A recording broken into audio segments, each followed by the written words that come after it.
Yeah, this is a podcast of Nathan, Nat and Sean. Let's go.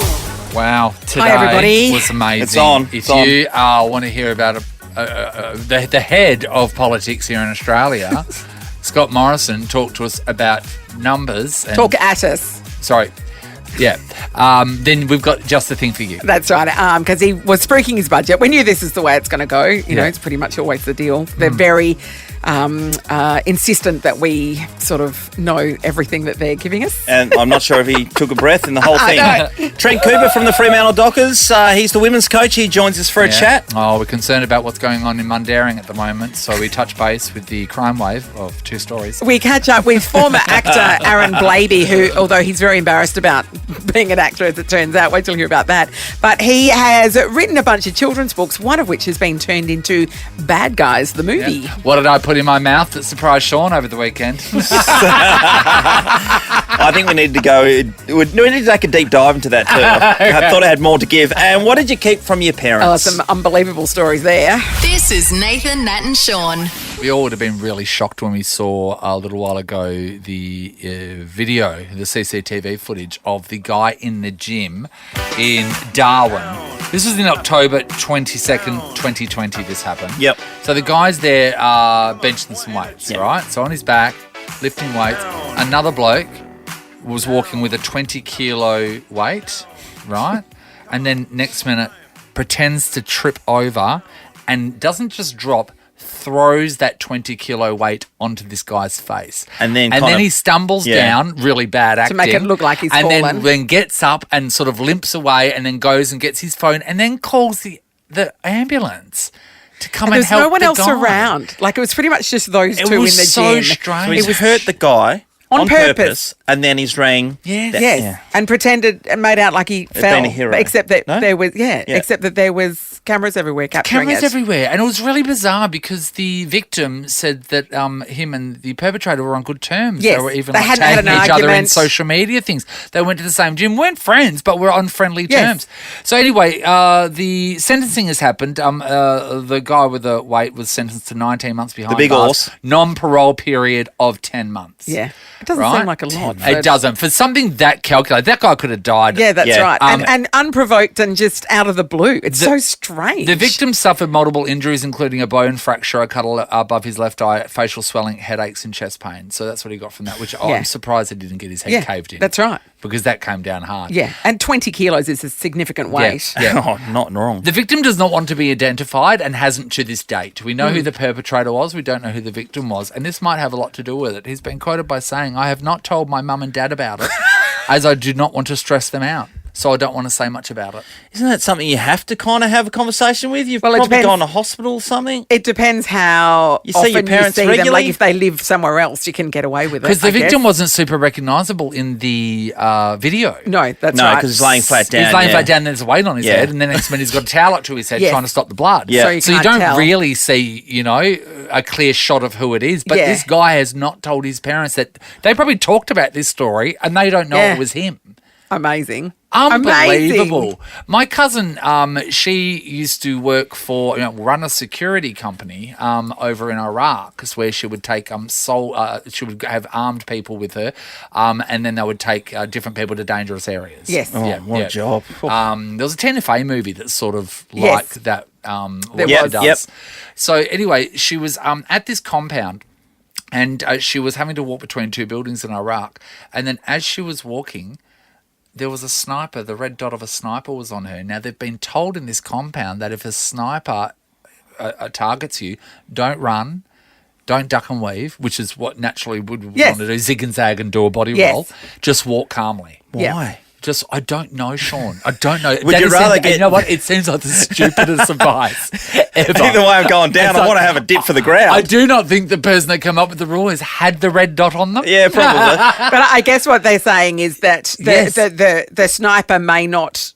Yes. You might not be their target. Yes. They've just got the dot on you. If you suddenly start ducking and weaving, Yes. They just might go, think, oh, wait mate, there, you don't might- worry, we'll just wipe them out. Yeah, Whereas if or you might be a person of importance. you don't give them you're not giving them the Yeah. opportunity to identify you Yeah. as somebody else. So my cousin ended up There you walking. go. I don't know. She I'm just ended up making that up. No, you know, I well, was we don't. Well, listening. none of I us was know the listening now, rule, so- No. and she didn't know the rule either. No. So she had to. It was the longest walk of her life. It might have been about 20 meters.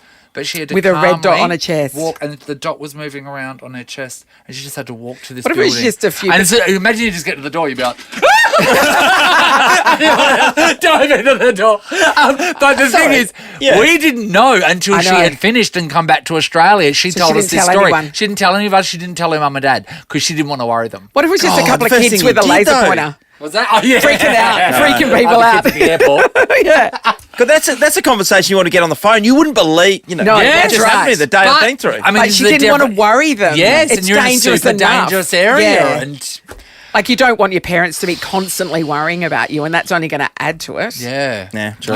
I don't tell my parents anything. Yeah. Make up for missed holidays with whatif.com this Easter. Ocean View apartment for us, water park for the kids. Plus, select hotels are fully refundable. Booking cancellation windows apply. What if it's Aussie for travel? Check government advisories before booking and travelling. We're curious as to the things that you might have kept from your parents, inspired by the guy who was attacked in the gym in Darwin by a guy smashing a weight plate, 20-kilo weight plate onto Matt. his head. It is frightening, and the guy has been sentenced to 10 months non-parole period, which is great. Yeah. But the victim, has never identified himself, and he says it's because he didn't want to worry his parents, so he didn't tell them. I know. So hectic. Wow. Hi, Leah. Hi, how Hi, are you? Leah. All right, Good, we're- thank you. We're keeping things from our parents right now. What happened? So I fell pregnant at 18, and so just to put a background, I had a 5.5 kilo baby, so I think that's around like 12. That's a And a bit massive down. baby. Yes. Wow, that's huge. So we went on family holiday and everything, and I was 20 weeks pregnant when I told my mum. But all my siblings knew, and it was because they said, if you don't tell her, we're going to tell her. So you were hiding the pregnancy from your parents at this point. Yeah. So, Leah, on Even though it was a Will massive and, baby. on Will and Grace, I remember on the nanny when Cece was pregnant, they were always holding a bag or they were always holding a plant in front of them. Is that what you had to do to try and hide it? I just wore loose clothes. That's But I mean, it. like, I've always been a chubbier person. I mean, you could definitely tell once you knew. Yeah. But I was always a chubby person, so I just think Mum thought I was putting on weight. Like, I don't really know. And we went on family holiday to Singapore and KO and stuff.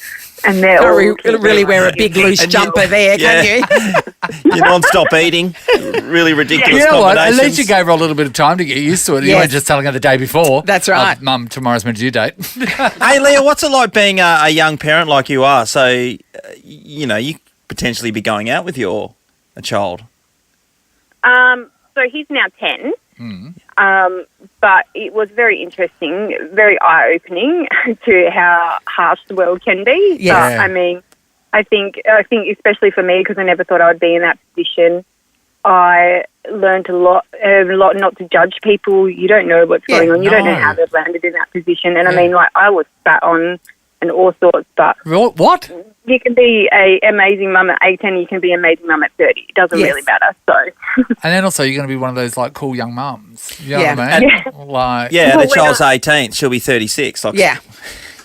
no, when he's Pass me the 21, funnel. I'm 40. Yes. And Oh, then my God. when my daughter's 18, I'm 40. So I will have an 18, 21-year-old when I'm 40. Yeah. oh my God. That's unbelievable. I cannot even handle the math of that. I know. Good on you, Leah. Thank you. Cosmo is in Munster. Hello. Hey, yeah. Hey, Cosmo. Cosmo. What did you keep from your parents?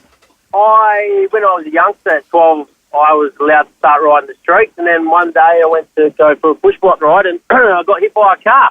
Yes. And it was clear. I looked both ways before I took off and crossed the road, and then all of a sudden this car came around the corner, and luckily I turned the handlebars just as quickly so I didn't go over the bonnet, and she sideswiped me, and I ended up breaking her side mirror off the car with my handlebars. Yeah. And I fell on the road, and helmet flew off, and got sideswiped nicely. So did you get injured much or not? No, definitely not. No. Okay. She told me to be careful. I should look both ways, she reckons. So, Oh, right, yeah. Even though you did. Yeah. And so you've never told your parents this? No, I eventually told Mum when I was probably 25, I think. And shrugged his shoulders and goes, "Yeah, all right, you're still alive." Yeah, play on. exactly. I remember when Mum and Dad used to go away in high school, we used to have full-on parties, and those full-on country town parties where all the teachers came as well. Yeah. Because they weren't too much older than us. And I remember when I was at uni, I think it was, I told Mum about how many people had done it in their bed. There was literally there was like a lineup of just people using it. And Just didn't want to change the sheets and burn them. and we've never changed the sheets afterwards. Thank you, Cosmo. The Nathan, Nat and Sean podcast. Imagine being the victim of an incident that becomes a worldwide news story, and yet your parents aren't aware that it's you. Yeah. That happened to a guy in Darwin who was smashed in the face with a weights plate by a guy who just randomly decided to attack him. You should Google that, by the Oh way. my if you God, haven't it's seen it. horrendous. Oh, the footage We just is- got Harry to check out the footage for the first time, Harry. Harry's traumatised. Unbelievable. Doesn't make any sense. It doesn't makes make no any sense, sense. does it? Yeah. None. And you know what? Not surprised we didn't want his parents to know that Yes. was him. We Oh. are keeping things from our parents right now. Emma's in Baldivis. Hello. Hey, how are you? Hi, Emma. What have you been keeping from your parents? So when I was 15, I was living in New Zealand. I told my parents that I was going camping with a friend for a week further down the North Island. Yep. And I jumped on a plane with my 18-year-old boyfriend and I went to the Gold Coast for a week. God, Emma, Emma! you little trickster.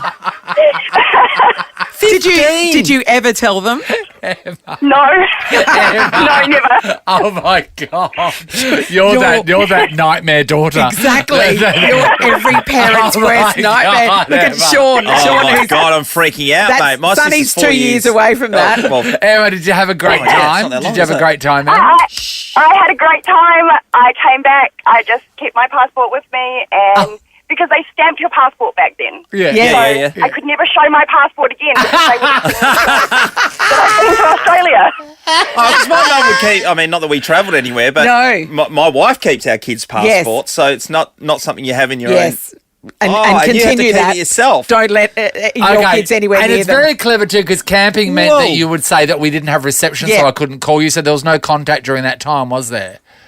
Well, there was no mobile phones back then. Oh, Yes. no mobile Okay. phones, so no. Okay, there's no pay phones. Hey, I Emma. was like, see ya. Did you have a really good time, by the way? Of course you Great did. I had time. such a great time. We did all the theme parks. I had a great time. Yes. Like, and then came back and was like, yeah, camping was great. Yeah, she went to Yeah. Wet and Wild, Sean. Bet she did.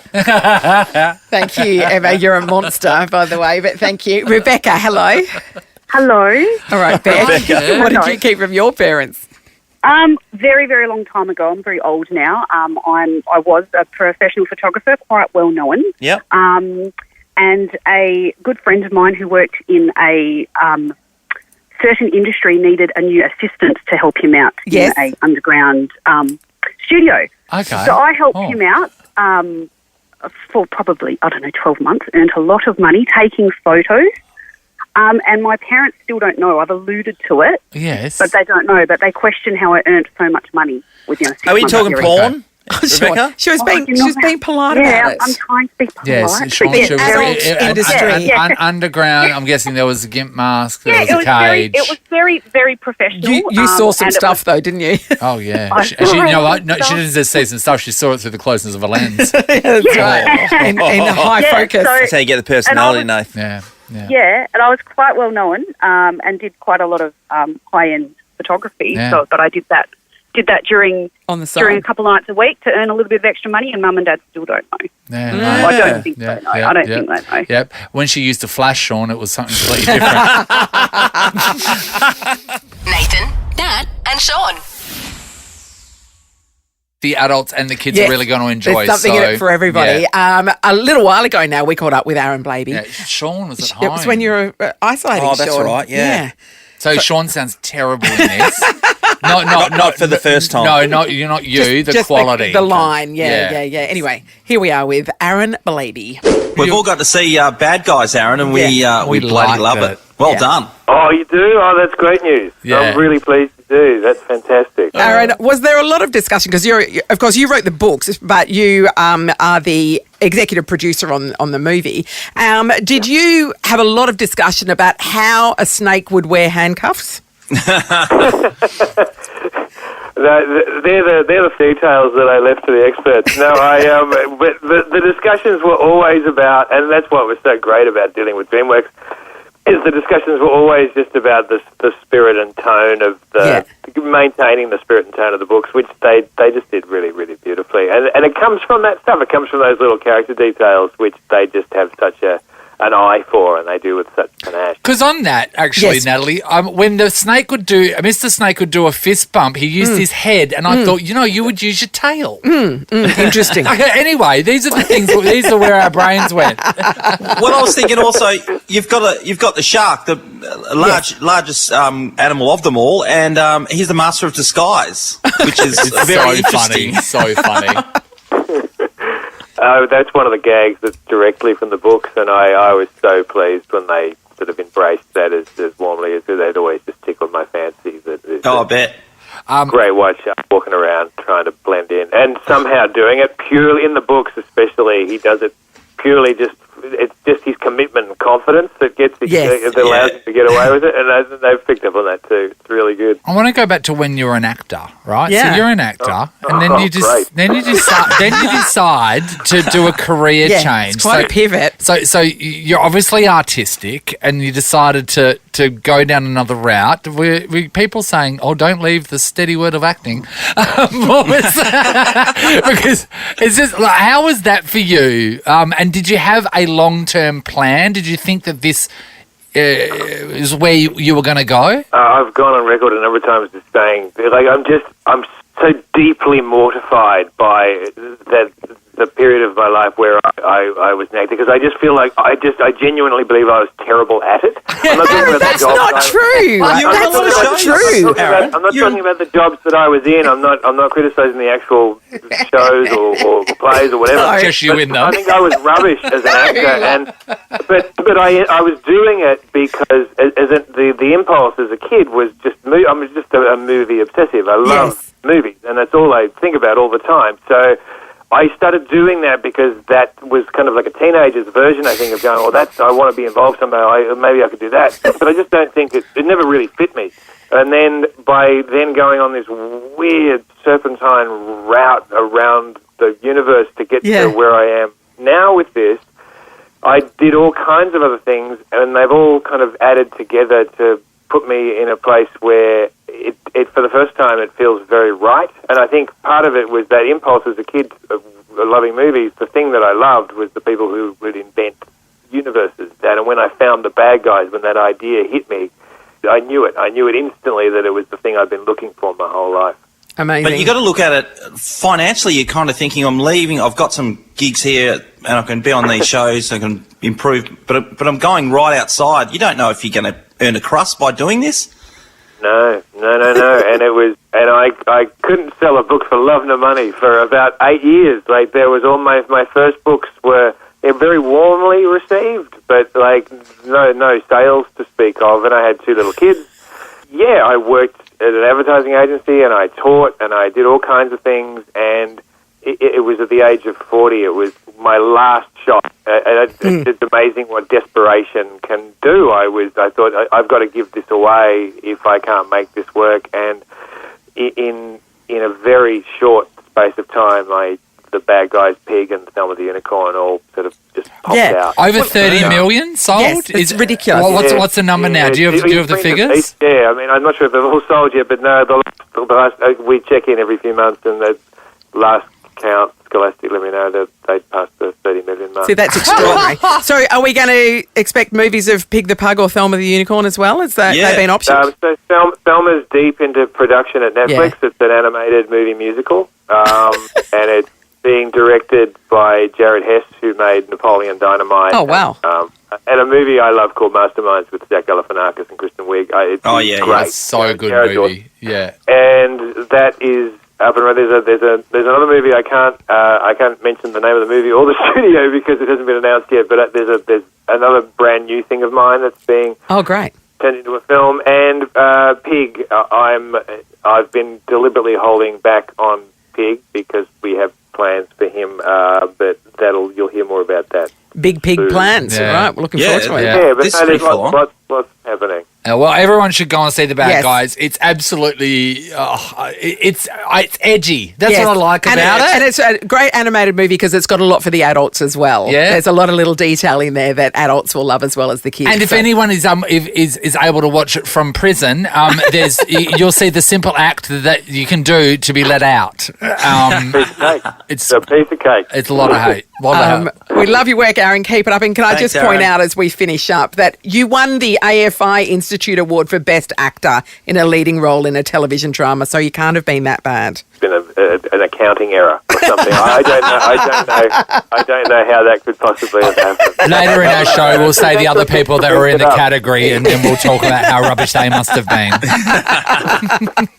Thanks for talking to us, Aaron. Thanks, Aaron. See you guys. Cheers, Bye. buddy. Bye. You're listening to Nathan, Nat and Sean.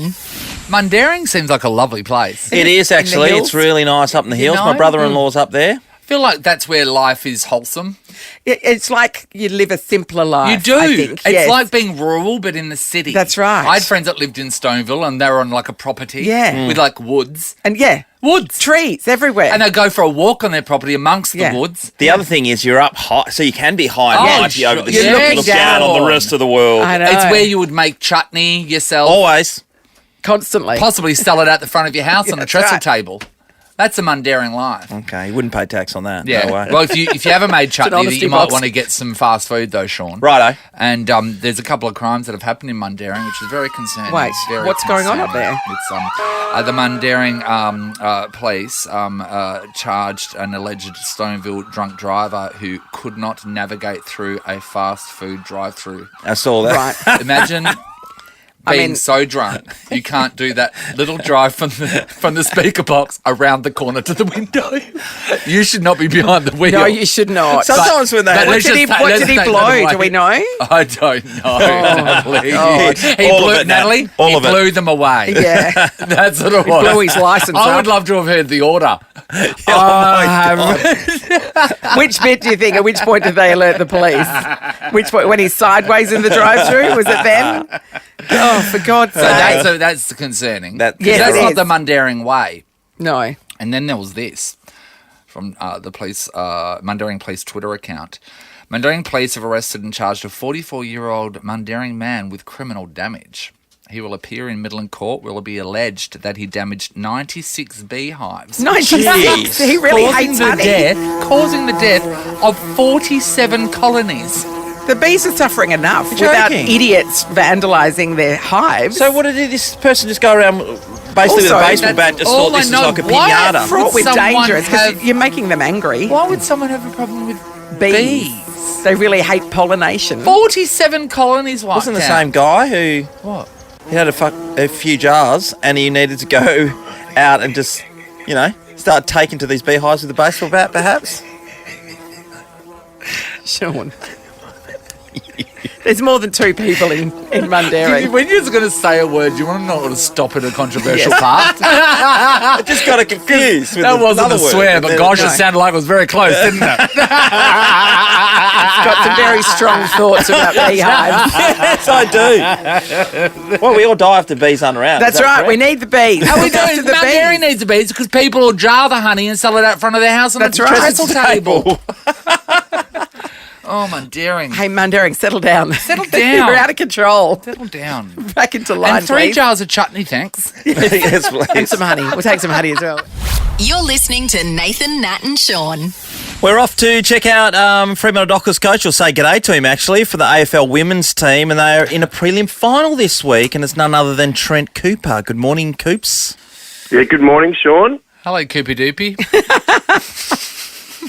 The new one. I know, so Josie lots of says things, that. Nathan. No, sorry, Josie says that's the private one she uses, actually. She calls you a lot of different words at the moment. Hey, Coops, last time your team got this close to the grand final, COVID hit and it all went belly up. So Yeah, just saying. the omen's there. Yeah, we've. It's on edge. Like last time, it just sort of happened and like a sledgehammer. This time, it's like it's in the darkness around us everywhere, and we're taking every different. Like the rest of the world's getting on with things, and in the sporting landscape, everyone's on on edge at the moment. He's obviously seen what's happened with the West Coast Eagles men's side and our boys' side as well. And so it's really difficult times at the moment. Our girls all work as well, so we're a very unsociable lot at the moment. It's straight home. Do not pass go. Do not collect $200. Just try to stay safe as possible for the next, hopefully, week and a half. Yeah, so important at the moment. It would be nerve-wracking. Trent, on that, you finished in a position you probably didn't think you were going to about a month ago because you lost a few games in a row, and that had a lot to do with injury and COVID. It would which hit you back then. Has that been disappointing? Because I'd imagine you would wanting to be playing home finals around now. Yeah, it was really disappointing for our fans. We've got a great Purple Army who give us great support, whether it's at Freo Oval or at Optus. So that was the biggest disappointing factor in not getting home finals. But we've embraced being on the road. We were away in a hub for quite a few weeks. We played 5 games in Victoria this year and won them all, which is quite a remarkable record. So off to Adelaide Oval this week. So we're embracing that. It's good fun to get away together. The groups have got a really good mix of knowing when to relax and when to really switch on. So, the pre-match karaoke on Friday nights is the routine now, which is... Who's good behind the mic when it's karaoke time? Good or confident? There's a big difference. Yes, there is. Very confident. We even had Kiara Bowers as a backup singer last week, which I never thought would happen. So, it's good. It's good time to get away and for the young ones to see how the older ones behave and how they prepare themselves, but also how it's not always super serious and you can switch off and switch on. And we're really enjoying that part of it. Trent, when you're travelling with the girls and you're staying at hotels, I always think it's like a boarding school movie where the teacher is there and everyone's trying to be quiet, and then you can walk down there and knock on people's doors and tell them to be quiet and go to sleep. Are you like that, or are you the first one out and you don't know what anyone's doing? I thought it would be like that, Nathan. I really did. But the girls are very well behaved, and they most of them are exhausted after a week of work as well. So for them to get away and have their own rooms, their own beds, they actually knock off very early. I struggled to sleep on early, because of the 3-hour time difference. Yeah. So, but the girls amazingly seem to do it. And the next morning they're up going for coffees at you get the group WhatsApp who wants a coffee at 6:45. I'm like, that's 3:45 first time. I'm not getting up at this. I'm not going to track work. You know what? It'd be really interesting because what we're seeing with the girls right now is what AFL guy players used to go through when they used to work and then play football. Absolutely. We've got a lot of football documentaries going on about the moment. Someone really should do something with what's happening at the girls right now because it is a moment in time because the way the girls competition is going. Hopefully soon they'll be able to be fully professional. Be fully professional. Yes. It'd be really great to get into the fact that they go to work and then how they train and have a look at this period of time. Yeah, even when we were away last time, in a hub situation, a lot of them obviously had to take time off work, but a lot who could work remotely were. So we were getting up in the morning, doing our training sessions, finishing by 12, so that those girls, even teachers, could do a 12 to 8 day at that stage before we had team meetings. So it's it's different, and we're getting there towards that professionalism, and then we've got to get that period. I know, like when Sean was playing, when he was pretending to do other work. That was true. He worked very hard at travelling. Yeah, Hey, one time, I remember this clearly, one time, part of my work, we went and did a scuba licence. We got to get a scuba diver's licence, and that was classed as work in one day. Getting a scuba diver licence? Getting a diving ticket. So there was a thing at the AFL, the AFL were doing, which was an in-house traineeship, and when I was in-house, then Jared Neesham, who was the coach at the time, great Neil Danaher, so they're the coaches, and then one of the other guys, Tony Solon, who ran my collective of guys who were doing this intern traineeship. He was just trying to find angles of things just literally finding things and then it was like, hey, we can go to Roto for the day. We can go and do our dive masters ticket. So what was better? Was it the dive masters ticket or was it the day that you worked as a 10-pin bowler? Oh, yeah, that was another good day. Of course, you get the hot dog, and everyone wants to walk out with those shoes. Or the day that you worked at Time Zone. Was that a good day? So offensive to these women who are actually working proper jobs. I know. What are you talking about? They're just dying to get to that level. They're just dying to get Exactly. It doesn't happen overnight. Sean McManus of 20 years ago. No. Imagine waking up going, I got mini golf today. Oh, God. How will I fit it in? Stress. Now, Trent, Adelaide are no pushover. We've seen Erin Phillips for a number of years be a star of the AFL.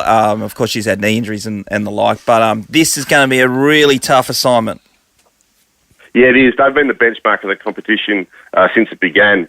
So, we know how tough they are to beat. They beat us here on the home deck a few weeks ago, but we've got a few wins since that game. They do as well. And if we play as well as what we did against North Melbourne, we give ourselves every chance. We know that we have to play at our best to be a chance, but we're in a really good headspace at this stage and physically fit, so we think we're primed and ready to give it a good crack. Well, it's going to come down to leadership, I'm hearing. Coach versus coach and tactics. So the buck stops with you, is what I'm saying? I'll have to take that. I'm happy to pass that leadership on to the captain to make it easy. Yeah, good. Nicely done. That's called delegation. I like it. Well, good luck, Trent. We wish you all the best, mate. And if you get the victory, that'll be absolutely outstanding. Yeah. We know your wife will be happy around here, so that's a win for all of us. Yeah. Absolutely. All right. Thanks a lot for your support as always. No, that was Mr. Josie Cooper. Nathan, Nat and Sean in podcast form.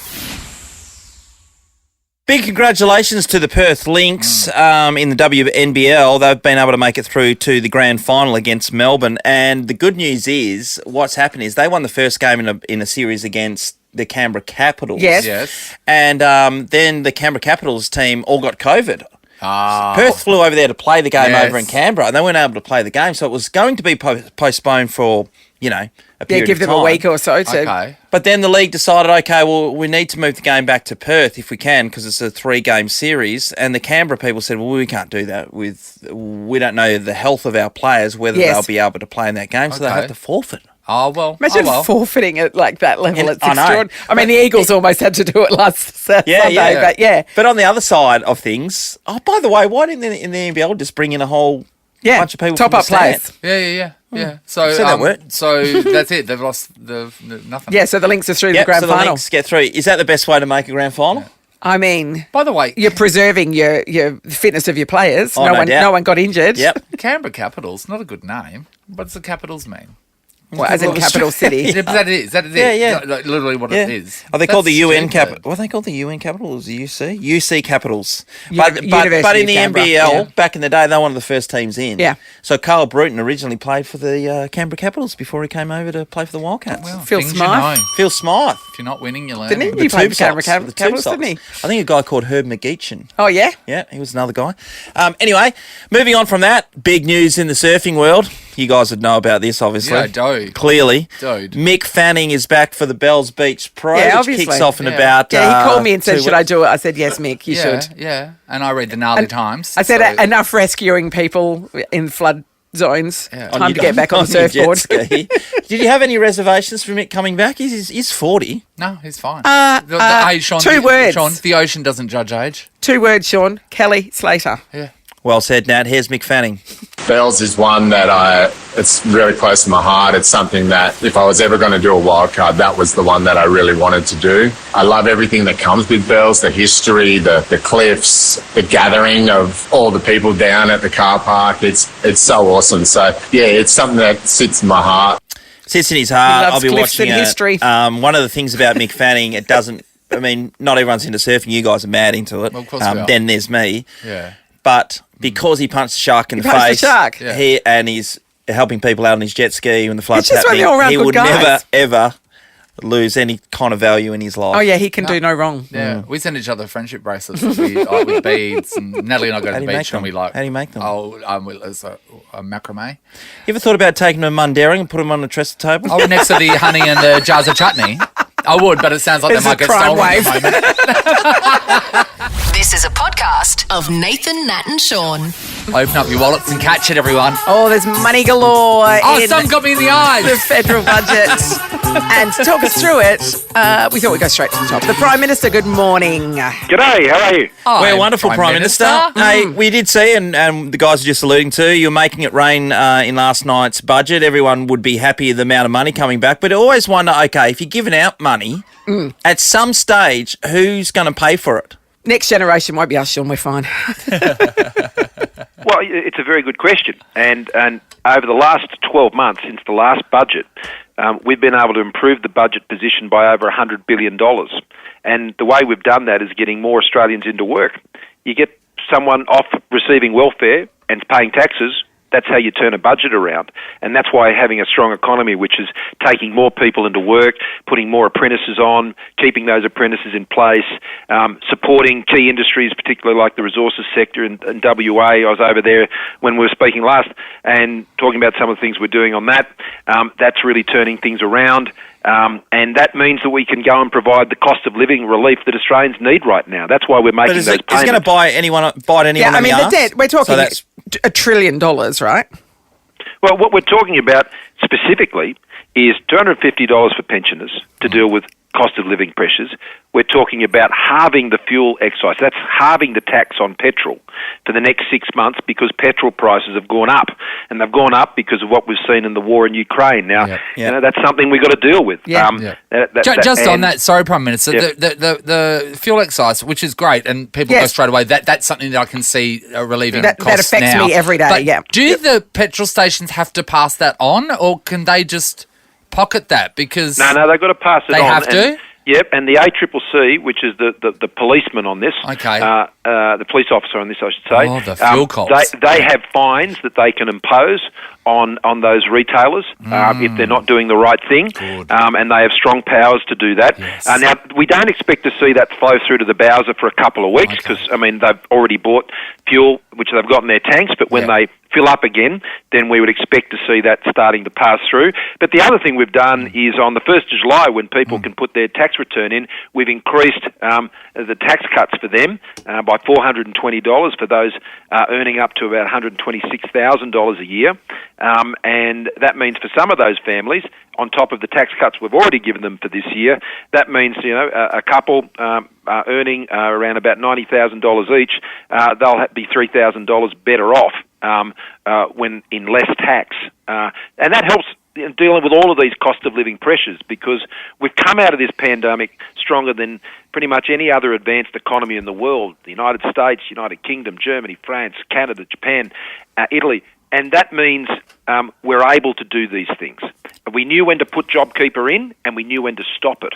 And this is the same. It's responsible, it's targeted, it's temporary to deal with a specific problem. And that problem will pass. And then we're building for the future by investing in the things that make our economy grow and particularly in the West with infrastructure. And it also means we can do other things that really matter for the long term. I was there on Sunday in Perth to announce $370 million for the Comprehensive Cancer Centre there in Perth. This is much needed in the West. This means people suffering from cancer can go and get all those treatments in the one place. That gives them peace of mind. I spoke with many of the cancer sufferers there on the weekend at length and heard just how much this is going to change. I know the Premier, Mark McGowan, is looking at their investment, and I know Mark feels strongly about this as well. And, of course, in this budget, because of the GST deal I delivered, that means there'll be $2.5 billion or thereabouts in extra for Western Australia through the GST than they would have otherwise got. And that means money for police, money for hospitals, money for education, money for a comprehensive cancer centre in Perth. There's a lot of things happening, and we saw that. We can read the paper today over here in the West. There's a lot of things happening, money galore. But can I get back to the $250 for pensioners and the like? Yep.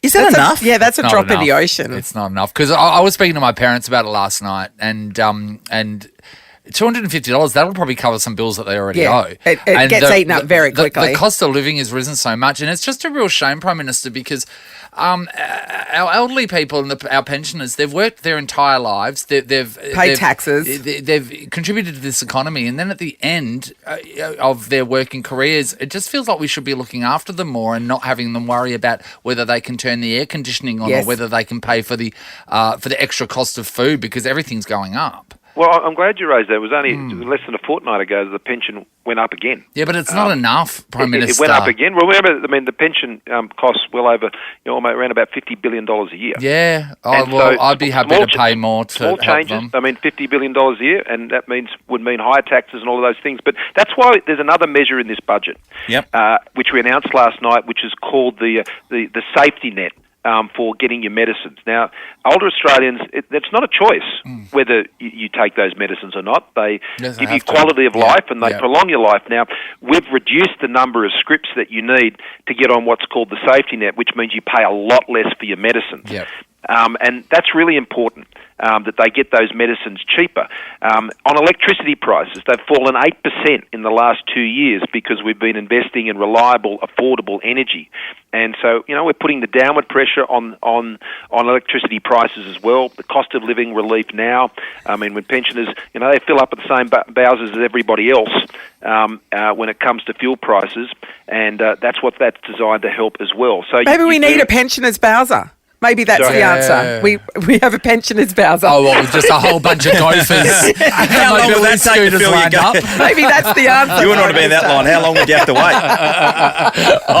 wait? Fumbling around to get some change out, all that sort of stuff. Hey, can we talk about interest rates? Are they tipped to rise? Because inflation has been. Yeah, because housing's another thing that's crazy at the moment. Yeah, well, we've got to keep maximum downward pressure on interest rates. Interest rates have been at normal levels for some time because of the pandemic, and you would expect that to change over time, and the Reserve Bank Governor has said as much.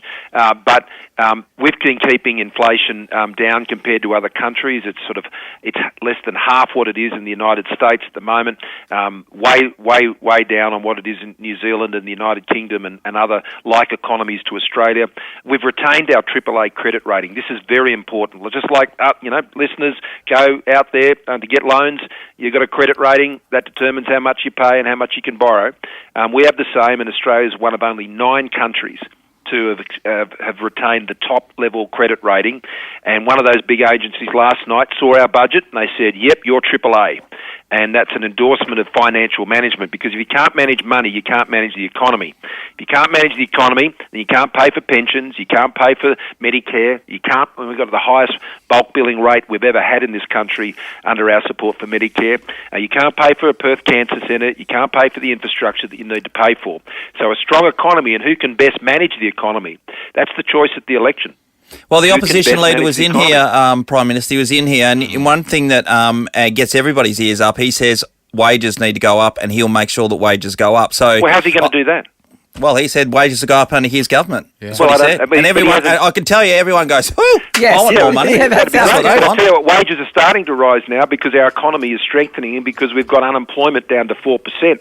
Now, he goes around saying these things, but what's his plan? Everybody knows what our plan is, because it's in the budget. It's been in all the budgets we've released. They know what our economic plans, they know what we're doing with fuel excise, they know what we're doing with taxes, they know which projects we're investing in.